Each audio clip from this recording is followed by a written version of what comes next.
All right, thanks for coming out today. And I'm gonna just go through a little bit about this upcoming season and just some preparedness reminders for you. First, I wanna talk about our office. Our office is in League City. We're one of the 123 National Weather Service offices across the US. We cover all of Southeast Texas, all of the Houston, Galveston Metro, Chambers, Liberty is kind of our the eastern zone of where we cover. We were in the news a lot last year because we lost our whole management team. They all took advantage. We had a rare early retirement offer that happens quite rare in our agency.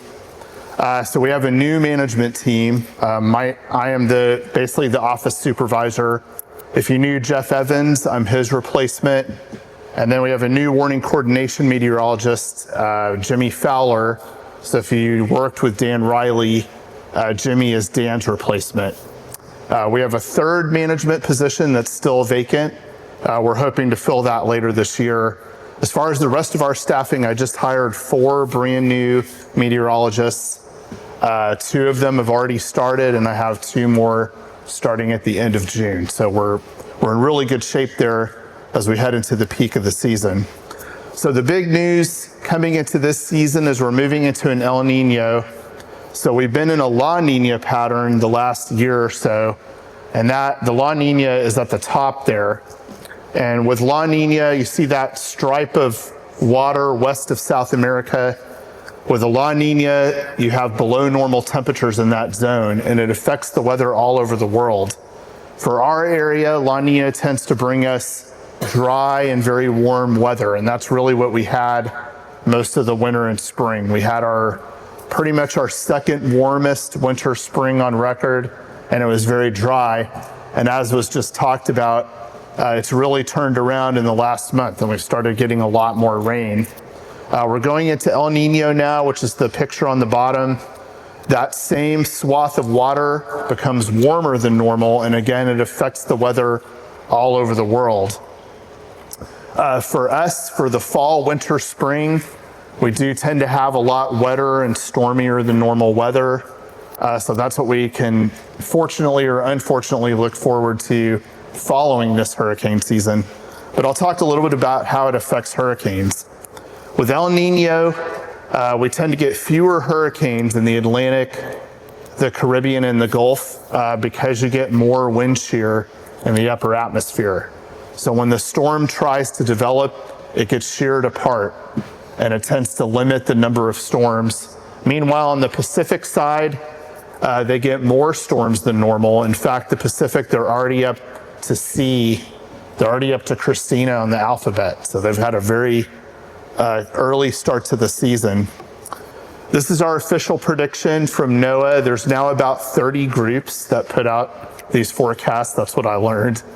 But for us, we're calling for a 55% chance of below normal season. And on the right there is kind of the numbers that we're expecting. 8 to 14 storms, of which 3 to 6 would be hurricanes, and 1 to 3 of those would be major hurricanes. But we like to say this every season, it only takes one.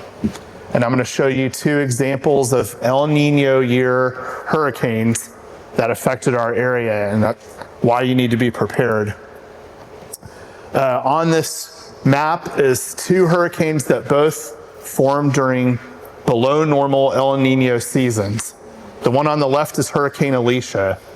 So I was a kid in Houston when Alicia hit, and I remember it very well. Those of you that were here, Alicia occurred in August. It was the A storm, so it was the first storm of the season. And that season, we only had about 6 storms altogether, but one of them was Alicia. So we got the big one that year, even though it was El Nino. The other interesting thing about Alicia is it formed right in our backyard, right off the Louisiana coast, eventually hit the upper Texas coast as a Cat 3. On the right there is Hurricane Audrey from 1957. That was another El Nino year. And that storm was bigger impacts over in southwest Louisiana, but still a very serious storm. This is kind of a graph showing the activity by month. So June and July, you typically only get a very few storms. Now, what's interesting is they do tend to favor the Western Gulf. So when we have an early season storm, we always have to watch it closely. Texas will get a fair number of storms in June. Of course, Beryl was in July. But it's not unusual to go all the way to earlier mid-August and you've had hardly anything and you're like, what's the deal? And then all of a sudden it ramps up. So most of the activity occurs between mid-August and mid-October, the vast majority of the storms. The good news for Texas is we tend to wind down earlier than other areas. So the hurricane season goes through November, but it tends to wrap up here by early to mid-October. After that, the storms are usually recurving to the east. They don't make it this far west. So we have to worry a lot about the early season, but the late season, we can usually let our guard down a little bit. The best place to get up-to-the-minute forecast information is hurricanes.gov. So that's the Hurricane Center website. They're the official part of the Weather Service, but the official forecasters. They will post on the left a tropical weather outlook that's updated 4 times a day through the entire hurricane season. But through the season, this is the first place I look pretty much every morning when I wake up. And they will update this 4 times a day. On the right, of course, is the traditional cone. Once we have a storm that's developed, that's the official forecast.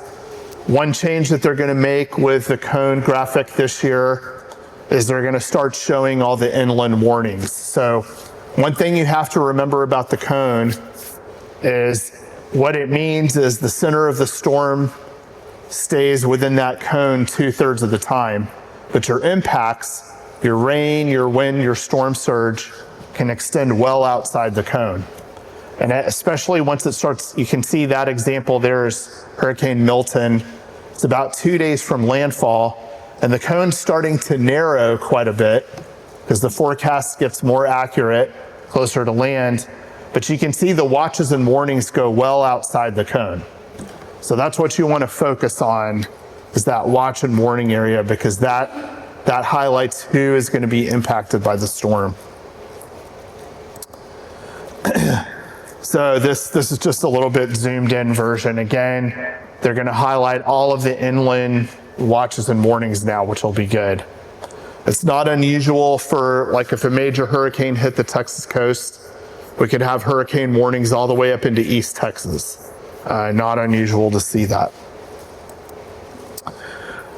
There's also on the right there, that's kind of they're changing the cone a little bit.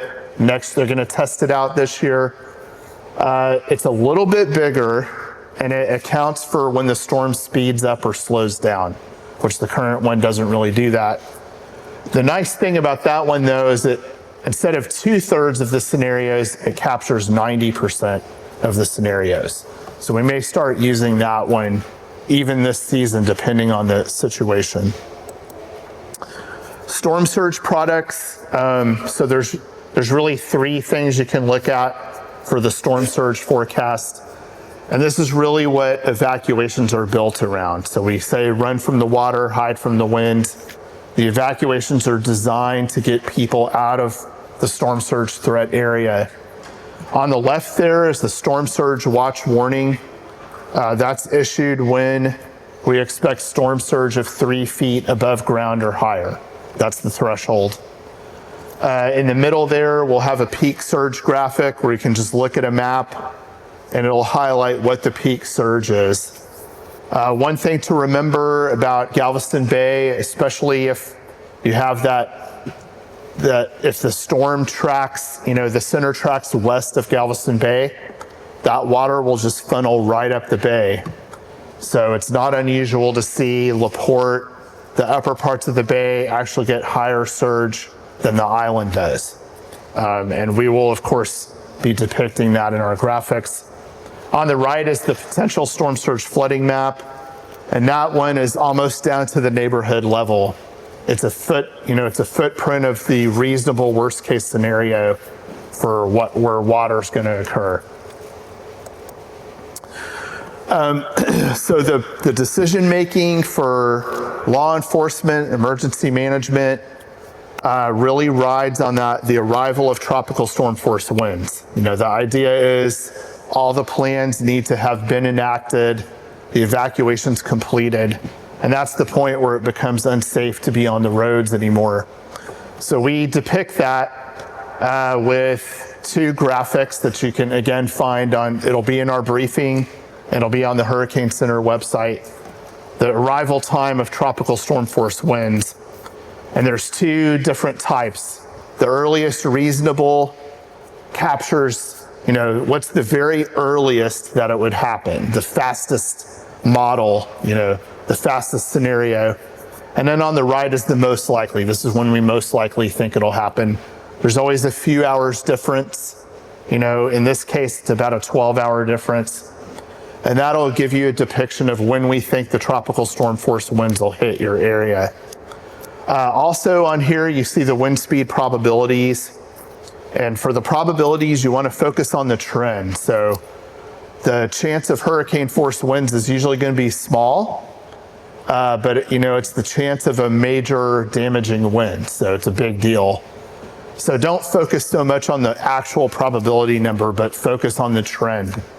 It's doubled since last night. Okay, that's not a good sign. Or it's trending downward. That's good. And we'll talk about that in our briefings.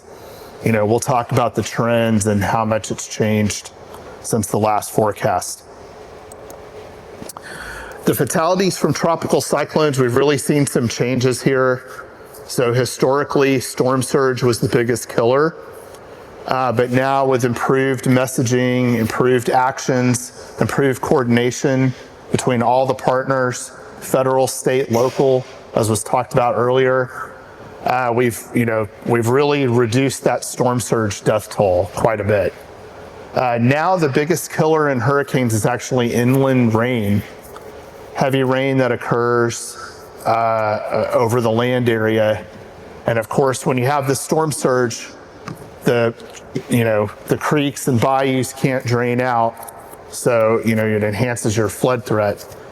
Another area where we're seeing more fatalities now is kind of indirect fatalities tied to the storm. So examples are, heat stress or heart attacks after the storm when you're doing, recovery efforts. Improper use of generators is another big one that has led to some real problems. So we'll talk about that more in a minute. Just a reminder that a lot of the scenarios are built on 5 days of planning, storms that track for days and days from the Atlantic across the Gulf. But a lot of our storms form in the Gulf, and we have less than 5 days to prepare. So you want to keep that in mind. And like Alicia was one example of that. So preparation is a marathon, not a sprint. You want to know your zone. Do you live in an evacuation zone? If so, you want to have a plan. You want somebody that lives outside the Houston, Galveston area to know your plan. Somebody that's not going to be impacted by the storm. If you have a relative or friend inland, let them know where you're going. Build a kit. Have water, non-perishable food, and medications for at least 7 days. And then stay informed. We are constantly coordinating with all the media, with the private weather, so basically, the idea is we have a unified message going out on the weather predictions. So this time of year, you want to determine your risk, and most of you, hopefully have looked into this already. Are you in a surge threat area? Are you in evacuation zone?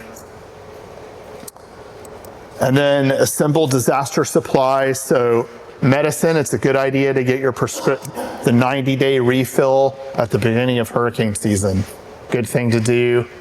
Having battery-powered radios available, cash on hand since the ATMs won't work. keeping your gas tank full, which usually, we get warned about that on the highways. And of course, the food and water setup. Getting an insurance checkup. We say this when we're giving talks in Houston a lot, but with Houston right now, there's a big deal with the changing flood maps and everything. Everybody's at risk for flooding in this area. Even if it says you're in zone X, you're outside the flood zone, you're at risk of flooding. And flood insurance is what covers that. So keep that in mind. Make sure you have a copy of your documents that you can bring with you if you evacuate. So a waterproof container, some way to keep them, have that copy ready to go, and make sure it's waterproof. Know your policy as well and what's covered. Strengthening your home, trimming trees around your home. If you want to cover your windows, make sure you're prepared for that and you're not planning for it last minute. Being able to secure loose outdoor items. Do you have a safe location you can move your vehicle if you've got to work the storm? Maybe that's something that you want to consider if you're not evacuating. And then after storms, like I talked about, this is where we're seeing a lot of issues now. So we will continue to provide weather support even when the storm's over to all the federal, state, local partners. After the storm, it's going to be hot. There's rare cases. I think after Hurricane Ike, we actually cooled down a little bit. But for the most part, it's going to be like today or hotter after the hurricane's over, and you're going to have power outages. There could be additional rain or thunderstorms that move in, and there may be other storms to watch in the tropics as well. Clean up safely, don't push yourself, check on your neighbors once the evacuation's been cleared and you've been cleared to return to your neighborhood. Generators should be kept at least 20 feet from your home. And prepare for the likelihood that cell will not be available. I was actually stationed in South Florida for Hurricane Irma, and we did not have cell service for 4 days after the storm. They got the water back, the power came back 3-4 days, but and that was something that I hadn't really thought about at that time. But keep that in mind. If you go to our website, we have a great hurricane guide. We update this every year. So it's weather.gov/Houston. That's our site. And if you go to the top of the site, you can download this. It has a lot of great preparedness information. And finally, that's it. If you have any questions, feel free, or you can email me as well. For those of you that are first responders, emergency managers, you're encouraged to sign up for an NWS chat or Slack account. If you haven't done so, if you want the directions, you can send me an email and I'll send you those instructions. Generally, you have to be in the public safety space to be eligible. But we post updates on our Slack channel every day. So that's it.